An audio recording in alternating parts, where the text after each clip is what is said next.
Nabuking ang pagiging matapobre ni Darna, aka ni Vilma Santos.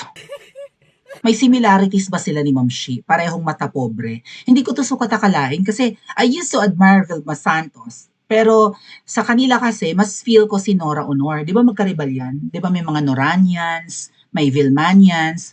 Hindi ko alam kasi yung mother ko at saka yung kanyang kapatid na babae, yung tiyahin ko na sumalangit nawa, parang magkaribal silang mag-ate, dalawa lang naman silang babae sa pamilya, magkaribal pa sila. Yung isa sa kanila Noranian, yung isa Vilmanian.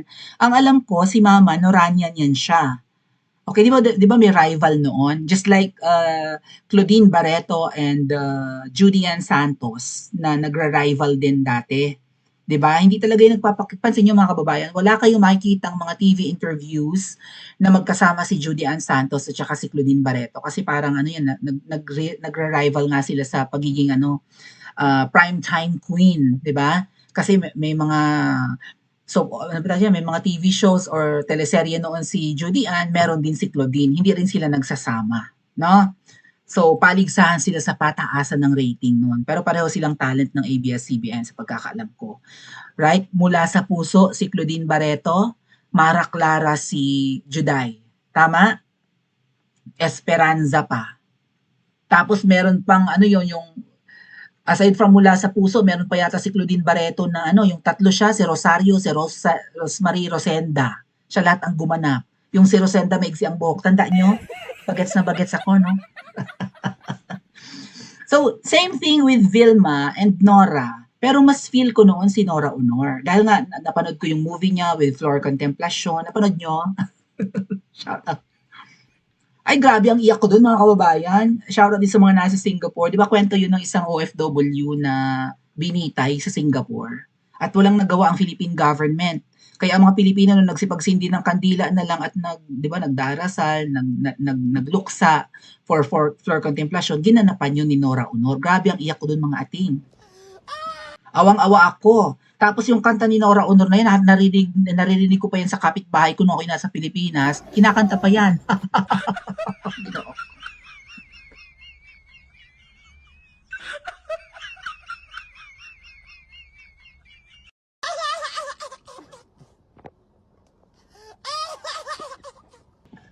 Gusto na, oy, tawang-tawa. Okay, so si Vilma Santos, na-booking ang pagiging matapobre. Na-meet ko to in person. Nora Honor, unfortunately, hindi ko to nakita. No? Although I admire Nora Honor being the idol of my mother, I think, tatanungin ko ulit si Mama, maalin man sa kanilang ng tita ko yung Noranian at Vilmanian. But I have a feeling Noranian si Mama. Si Vilma Santos, na-meet ko kasi to. No? One time, pumunta ako sa Lipa City Hall, and nakita ko si Vilma. Mayora siya noon. Sinadya ko rin talagang pumunta ng Lipa City noon, nung siya pa ang mayora ng Lipa, para rin makita siya. Okay, doon ako yata nag-renew ng aking NBI clearance or something. Dumayo pa ako ng Lipa City, Batangas, para lang yon. At natsambahan ko, nakita ko si Vilma, ang ganda-ganda, maliit na babae. Kita mo na yung ugat sa mukha, sa nipis ng balat, maputi, may panyo. Ganon ang ganap niya. Sabi ko, nakakatuwa naman to, artista, pero public servant, 'di ba? Okay, wala na siyang masyadong mga pelikula, paminsan-minsan na lang, maybe once a year may movie, wala rin siyang TV shows, pero at least pinili niya, tinahak niya yung landas ng public service. So, mas ginusto niya na pagsilbihan ang mga Lipenyo, or ang mga Batanggenyo nga, kasi I think naging congresswoman din siya. Congresswoman ba siya ngayon? I don't know, pero yung asawa niya kasi, si Recto, ay ES, right? Executive Secretary ni Ngiwi. Little President ni Ngiwi. I-check natin para sure tayo, no? Kung ano yung posisyon ni Ralph Recto. Kasi si Ralph Recto, mga kababayan, ay dating nasa finance, di ba? Recto position. Sige. Kasi ang alam ko, ayun, ES nga siya ni Ngiwi, mga kababayan. Executive Secretary ni Ngiwi Jr. So, Little President, apaka-powerful ni Ralph Recto. Siya yung pumalit kay Bersamin, right? Si Lucas Bersamin yung nag-resign. ES Bersamin kasi ang tawag dun eh. Biro mo yun, isang justice ng Korte Suprema, si ES Bersamin, nakakaintindi ng batas. So nag-resign, ang sabi pa nga hindi naman talaga siya nag-resign, nagulat na lang siya naka-resign na raw siya. Kasi ang pagkakaalam nga namin mga kababayan, kasabay ng pag-a-apply mo ng posisyon sa gobyerno or pagsasubmit mo ng iyong application form para magkaroon ka ng position or ma-appoint, nakalakip din doon, no? Kasama, naka-clip or naka-fastener din ang iyong resignation letter na blanco at walang petsa. So kung hindi ka na gusto ng powers that be, sino kaya yung powers that be na yan? Ano, baka nasa paligid-ligid lang yan, nakikita natin, di ba? Oh. Kasi itong ganitong strategy na very tuso, very wise, very cunning, we don't think na singiwi ang utak niyan, no? Pero mo tuso, di ba? Mag-a-apply ka, ilakip mo na rin sa iyong application letter yung resignation letter mo. Imbis na ikaw yung mag-craft ng totoo ba ito, Ma'am Shi? Ito ang alam namin. Tapos palalabasin lang na nag-submit ng resignation letter kasi kailangang intindihin yung health, kuning-kuning. Kasi masama yung, di ba, masama yung pakiramdam, may sakit na kailangang pagalingin. Tsaka di ba ganyan sila? Courtesy resignation ang gusto nila. Ayaw nilang malabel as naninipa ng tao or nang tatanggal sa pwesto. Sasabihin nila, mag-submit kayo ng courtesy resignation nyo at pag-aaralan namin kung dapat naming tanggapin ang iyong resignation. Poke ng inang demonyohan. So ES pala si Ralph Recto, mga kababayan. Ralph Recto, mga kababayan. Na di ba may RR sa mga delivery ng pera? Pero mali natin, ibang RR naman yun, delivered to RR. Nasa finance dati si Ralph Recto. Di ba yung sa mga delivery ni sa picture ng mga luggage yung mga pieces of luggage ni Zaldico, nakalagay doon, 1 billion delivered to RR, 500 million delivered to RR. Noong mga panahong yun, finance secretary si Ralph Recto, mga kababayan. Pero ngayong taon siya na ay executive secretary ni Ngiwi Jr., si Recto ng inamoy-amoy na asawa ni Vilma. Okay, going back to Vilma Santos.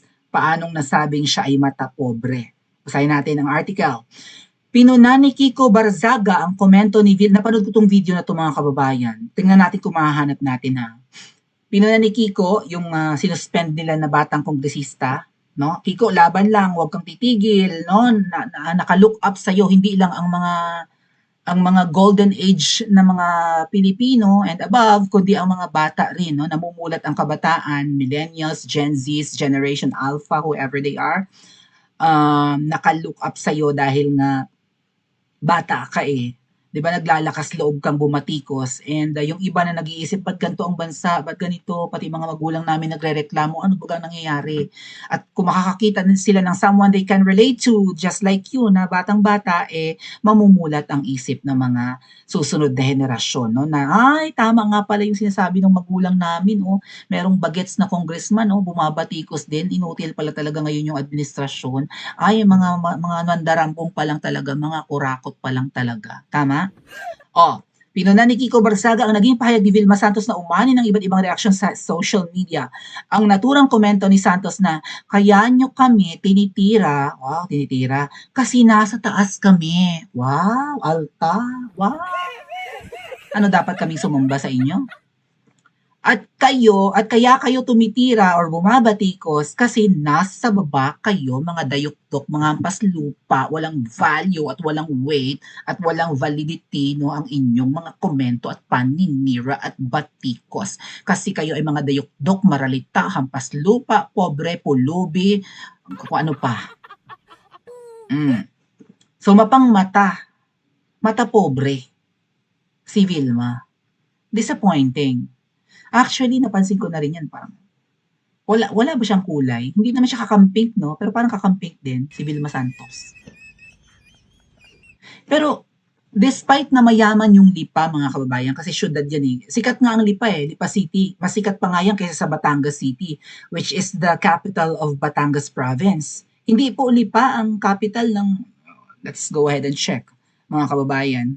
Hindi Lipa, pero mas popular ang Lipa kasi para sure lang tayo. Ito lang yung mga nare-recall ko mga kababayan. Okay. Check na natin nga ni Gid. Oh. Ano tayo? Anong subject ito mga kababayan? Kind of geography. Not geography though. No, not geography. Whatever. The capital of Batangas province is Batangas City, which also serves as the provincial seat of government. Nandun yung Kapitolyo, mga kababayan. Housing the provincial capital, even though Lipa City is the largest city and a major economic hub. Ang Lipa kasi mga kababayan, mas popular, mas malaki, kung tutuusin, mas mayaman. May mga Technopark, no? Ganyan, may mga electronics company sa Lipa City. Yung meeting de avance na pinakamalaki or grand rally ni Ngiwi Jr. noong 2022 elections at nandun ako mismo mga kababayan, no? Being a supporter of Uniteam dati ni VP Sara at saka ni Ngiwi, ay sa Lipa ginanap, in between Lipa and Malvar. Ayun. So, napakayabong ng economy ng Lipa, pero hindi yan dahil kay Vilma Santos. Siguro ang isa sa nagpasikat sa Lipa, firstly was Segunda Katigbak, yung ex-girlfriend at kauna-unahang girlfriend ni Jose Rizal. Alam niyo ba yun? Araling Panlipunan pala tayo ngayon. Araling Panlipunan. Tama ba? Iba pa, Sibika at Kultura, is it the same? Anyway, shout out sa mga teachers dyan. Okay. Secondly, yung umuulan ng petals mga kababayan, yung Mount Carmel na church, dyan yan sa Lipa City. Okay? Yung naghihimala na na may nagpapakita daw sa na Birhen Maria something, dyan yan sa Lipa, no? Basta, tsaka maganda ang klima ng Lipa. Ang alam ko, ang Lipa City ay parang pangatlo sa pinakamalamig na syudad, if not bayan, sa buong Pilipinas. Number 1, syempre ang Baguio. Number 2, ang Tagaytay. Number 3, ang Lipa City. Napakasarap. Nagtrabaho kasi ako sa Lipa dati, mga kababayan. So, gustong-gusto ko ang klima dyan sa Lipa City. And of course, yun nga, nadagdagan yung popularity ng Lipa dahil kay Vilma Santos. And then ngayon naman po, si Alex Gonzaga. One day, magiging politiko rin yun si Alex Gonzaga. Kasi yung asawa ni Alex Gonzaga ay konsehal ng Lipa City. Yung kapatid ni Tony Gonzaga. Yung sikat na vlogger at artista rin. So yan. Sa kanyang pahayag, sinabi ni Kiko Barzaga na hindi dapat gawing batayan ng estado sa buhay sa pagtingin sa kapwa. Ayon sa kanya, mas mahalagang isaalang-alang ang respeto at pagkakapantay-pantay, lalo na sa diskusyon tungkol sa kahirapan at pribilehiyo. Dagdag pa ni Barzaga, ang ganitong mga pahayag ay nagbubukas ng mas malawak na usapin tungkol sa pananaw ng lipunan, sa mahirap at sa mga nasa kapangyarihan. Kita niyo yung agwat, di ba? Ganon sila iniluklok ng taong bayan sa pedestal pero mga mata pobre. Tapos yung kanilang dapat pagsilbihan dahil sila yung mga public servant, minamata-mata nila. Ang sweldo at pinagpapasasaan nila, maybe kinukurakot din, ay pera ng taong bayan. Pero ang taong bayan, hinahamak nila. Kaya nararapat lamang na maging maingat at malinaw sa pagpapahayag ng saloobin. Vilma Santos kasi, public servant ka, hindi ka naman basta asawa lang ng executive secretary. Naging mayora ka, I think naging governor din ito, if not, naging congresswoman. Nag-attempt rin yata itong tumakbo bilang senador, parang hindi nanalo. Or maybe it was Ralph Recto yung tumakbo pero hindi nanalo. Whichever way, ayan, sabi ni Vilma Santos daw, kaya nyo kami tinitira or binabatikos kasi nasa taas kami at kayo tumitira kasi nasa baba kayo. So, ibig mong sabihin, Vilma Santos, inggit kami? Tama ba mga kababayan? Does it mean na iinggit ang taong bayan sa kanila? Kasi nasa ibabaw sila eh. So, nasa tugatog sila. Kung may nakatumpok na kayamanan, dun sila sa pinakataas. Tayo nag-aabang sa baba kung sakasakaling merong malaglag at mapulot natin. Ganun ba yon? Or something? Tapos, meron lang tayong crab mentality na silang nasa taas ay gusto nating hilahin pababa. Ganun ba yon, Vilma Santos? Inggit kami at utak talangka. Ganon? Sabi ni Kiko Barzaga, which is actually very relevant and very meaningful. Ayan. Jesus Christ was a carpenter. Alalahanin nyo, Christmas is celebrated because ipinanganak si Jesucristo, at least sa mga pananaw at paniniwala ng mga Kristiyanong Pilipino. No? Majority of the Filipinos are Christians. Of course, meron din mga kapatid na mga Muslim, di ba? Shout out po. Pero syempre, ayan nga, pinanganak bilang, Jesus Christ was a carpenter or maybe a son of carpenter. Or maybe naging panday rin, panday ba? Naging karpentero rin si Jesus Christ nung lumaki siya bago siya ipinako sa krus, no? Would you look down on him the same way you look down on the poor? Oo, malaman si Kiko, no? Matalino. Karpentero lang yun. Pero Vilma Santos, Diyos yun. Panginoon yun ng mga Kristiyano. Hindi siya hari na ginto ang korona. May pangmayaman at mamahaling roba or nakaupo sa trono. Hari, hindi lang hari, Panginoon pa ng mga Kristiyano. Lumikha ng langit at lupa at ng buong sanlibutan. Pero nagkatawang tao para turuan ng aral ang mga Kristiyano na kahit gaano pa kataas ang antas mo sa buhay at kahit na tinitingala ka, bumaba ka sa lupa. Iyon nga yung aral ng Christian eh. Magpakumbaba. Maging payak. Huwag maging mayabang, hambog, mapagmalaki. And yet, here you are, Vilma. It speaks volumes kung gaano ka kamatapobre or if not matapobre, baka mahina lang talaga ang kokote. What do you think, mga ate at kuya? Ganda lang ba at walang katalinuhan? Meron si Vilma Santos. Kung tutuusin si Vilma Santos, she started as parang sexy star, no? Right? Hubadera rin to ng kabataan, di ba? Oh. So, mamatahin mo rin ba ang isang, kung tutuusin ay Diyos, dahil siya ay ipinanganak na mahirap?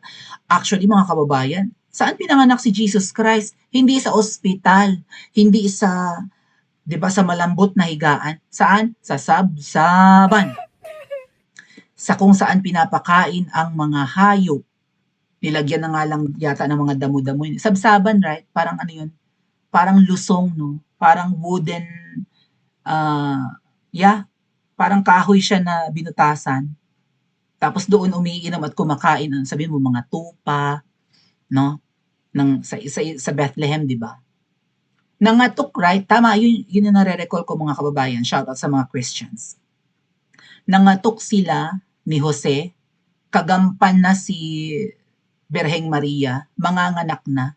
Nangatok sila ng nangatok sa kung kani-kaninong bahay. Bahay ng mayayaman, bahay ng mahihirap. Kasi nga wala silang matuluyan, manganganak na. I think kailangan nilang tumakas. Right? Dahil gugurgurin ang mga ipapanganak ng December or December 25.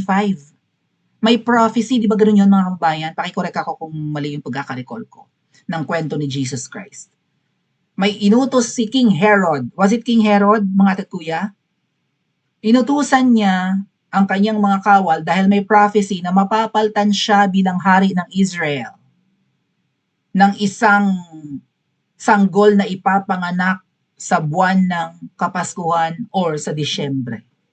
Ang ginawa ni King Herod, pinapatay or ipapapatay yung mga ipapanganak sa buwan na yan or taon na yan. Kaya tumakas si Jose at si Birheng Maria papalayo. Okay? Mga nganak na buntis. Nangatok-ngatok, walang gustong magpatuloy. Either matapobre rin, katulad ni Vilma, di ba?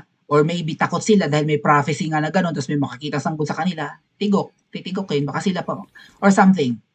Ngayon, may isang nagpatuloy sa kanila at naawa, pero wala talaga silang kwarto para sa mag-asawa, mga anak yung babae. Pero meron silang like bahay ng mga hayop. Di ba ganyan nga yung design ng Bethlehem? Yung design ng nativity. Parang kubo, binubungan mo lang ng nipa or something. Tapos meron doong higaan or parang sabsaban nga tinumpukan lang ng uhay ng palay or something at doon nakahiga yung baby Jesus. Tapos may mga hayop pa sa paligid. Hinanap pa yan ng 3 wise men. Or anong tawag sa kanila? Magi. Oh, mga mago. Sinubaybayan nila yung yung northern star or whatever star that was, right? Yun, ituturo daw yung tatlong hari na nagsidalaw, mga kababayan. Ituturo ng between, ang layo ng tinravel. Ibig sabihin, kung galing pa ng southeast or kung saan mang parte galing yung 3 wise men, kasi may naghihinala na yung isa sa wise men galing sa Pilipinas. Di ba yung may mga dalang insenso? Frank, ganon. Ano ba yung mga regalong yon? Oh, ganon. So, nag-travel ng pagkalayo-layo, ilang araw, ilang buwan sigurong nag-travel yung tatlong hari, buntis pa si Mama Mary, bumiyahe na kasi nga may prophecy na. Ba't nawala yung ganyan, mga kababayan, sa modern age, no? Nawala yung mga ganyang paniniwala, di ba? Para tuloy parang lumayo ang loob ng creator sa atin, no? Wala ng mga ganyang mga himahimala, miracles and whatnot, mystic, mystery, whatever. No, nawala yung ganyan. Dahil nga pinako kasi si Jesus Christ eh. Wala nang paramdam. After 2,000 years, wala nang paramdam ang creator sa mundo natin ngayon. Kailan kaya babalik si Jesus Christ, no? Para masentensya na yung mga mata pobre at mga kurakot. so, was it, yeah, pero mo yun, hinahanap nila yun at nahanap ng tatlong hari kung saan pinanganak yung susunod na king, the King of Kings, mga kuya, which is Jesus Christ. And eventually, pinako din sa krus at the age of 33. Oh. Pero mo yun, di ba? Lumaking mahirap, karpintero, pero yun nga, destined si Jesus Christ na maging hari ng mga hari at kikilalanin, sasambahin. And ngayon, di ba, may mga relihiyon pa rin na siya yung sinasamba at sinusundan yung kanyang mga turo, right? Gospel of Christ and whatnot. Oh. Pero si Vilma Santos, after 2025 years na ipinanganak si Jesus Christ, hindi ba lang natuto sa aral ng Kristyanismo? Mata pobre. Kaya nyo kami, Vilma Santos, kapag kayo ay nasa posisyon, either elected or appointed, dapat hindi kayo balat sibuyas. Tanggapin nyo yung criticisms. After all, public figure kayo. Ikaw pa na public figure simula pagkabata. Alam mo naman, no, ang batikos, may mga troll, may pupuri, may subjective ang ganda, subjective ang galing, 'di ba? May ma-appreciate may makaka-appreciate ng ganda mo or husay mo sa pag-arte, merong hindi naman matutuwa sa iyo, may Noranyan, may Vilmanian, merong hindi rin, may neither of both, right? O alam mo na 'yan, bata ka pa, na may babatikos kahit anong galing at ganda mo. At lalo na kung nasa pwesto kayo. Eh, ang administrasyon ngayon, kitang-kita naman na questionable, hindi nga kayo bumabatikos eh. Ang tanong, kakonsyaba ba kayo? Lalo't ES pala ang asawa mo. Little President si Ralph Recto. Oh, marami pa akong gustong sabihin dito. Is she just a trophy wife, mga kababayan? Siya ba ay ginamit ni Recto para lalong pumaimbulog sa politika? At kilalanin ang mga Recto sa Batangas and eventually sa buong Pilipinas. Kasi artista eh. Biro mo, political clan ang mga Recto sa Lipa or sa Batangas. Ang asawa niya artista, maganda, sikat. Oh, so karagdagan sa popularidad ng isang politikong gustong tumakbo sa politika, right? Or sa posisyon. And then eventually, si Vilma Santos, since na masikat siya kay Ralph Recto, naging mayora ng Lipa. Pinakinabangan ba siya ni Recto? Or pinakinabangan nila ang isa't isa kasi mayamang angkan naman ang mga Recto? And then pinakikinabangan ba nila ang kaban ng bayan sa mga panahong ito? Pa-comment po sa comment section at mag-like and subscribe din po kayo.